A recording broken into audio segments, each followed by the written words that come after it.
diagnosed with cancer 3.5 years ago. And she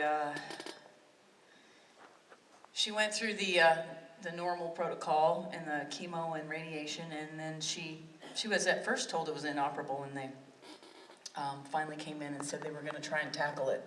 It was a very, very difficult, risky thing, and they did surgery, and they got what they could find, and we all were rejoicing and feeling home free.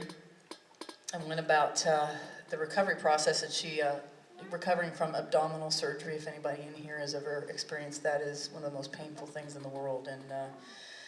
And my mom went through that and just was so strong. And about a year later, she was in for one of the routine checkups and CAT scans, and they told her that the cancer had come back and that they couldn't do anything for her at that point. They told her to go and do everything she wanted to do in life, and basically, said there's nothing we can do, and your days are numbered, and this is typically what happens. And my mom stood up and said, "I'm not typical." And she proceeded to take the bull by the horns, and she said, they're telling me I have 8 months to a year to live with chemotherapy, so I'm going to not do it, and I'm going to try and beat this thing naturally. And she went on this regimen of nutrients and holistic MDs and doctors, and she really watched everything she ate and wouldn't even look at sugar. And she got up and just fought this like I've never seen anybody before. It's the most inspirational thing I'd ever seen in my life. And she was only 60 years old, so that's not very old. And you've heard me already talk about my mom a lot tonight, because she and I were more than just mother and daughter. We were best friends and sisters, and we kind of grew up together and went through a lot. I think the oldest child in a lot of families where the parents get divorced ends up kind of being that parent's confidant and friend, and that was me and my mom. And she was my biggest cheerleader in my career, and everything I did, and people did think we were crazy. What we did, taking a chance and coming down to Nashville, not knowing anybody, not knowing anything. And she just had faith all along I was going to make it. So when she had cancer, I had faith in her all along that she was going to make it. And I tried never to show that fear or cry in front of her or be scared. And a couple years into it, it finally, we didn't realize just how bad it had gotten, because she was so strong. She wouldn't even take morphine. She was very stubborn. She wanted to not be out of it. She wanted to be aware of everything that was going on. So she was rushed to the hospital, and she only had 2 weeks left at that point. And you kind of expect that to sort of happen, but you believe in miracles all along. And it was just such a blow to all of us. And she looked up at me and she said, "You've been so proud, and I'm so proud of you for how strong you've been through this." And it just it was very difficult to hear that.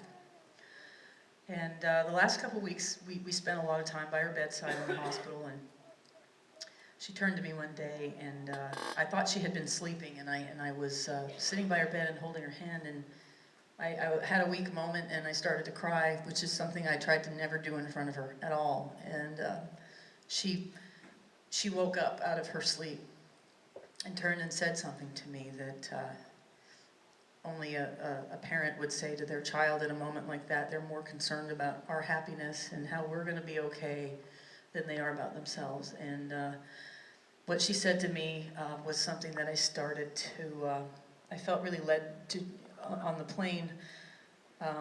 We lost her Easter Sunday, April 4th, this past Easter Sunday. And on the plane home, I started to write a song about what she said to me in her last week. And I haven't recorded this yet. This is something very new, so it's not recorded yet. I'm planning on it in December, but I'd like to play it for you tonight.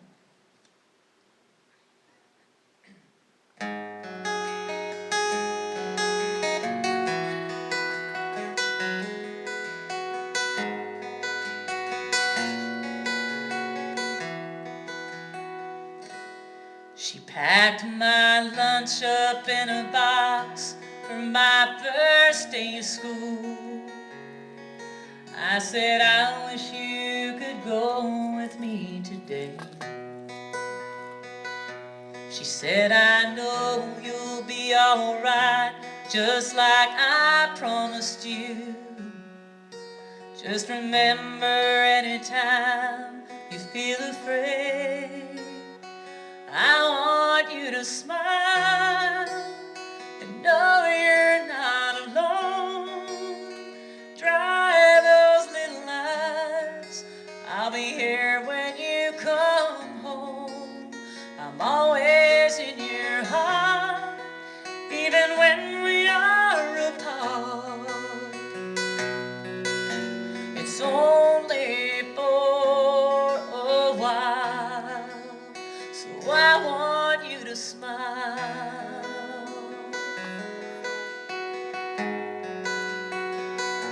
She packed my suitcase in a trunk when I turned 18 and drove me all the way to Tennessee.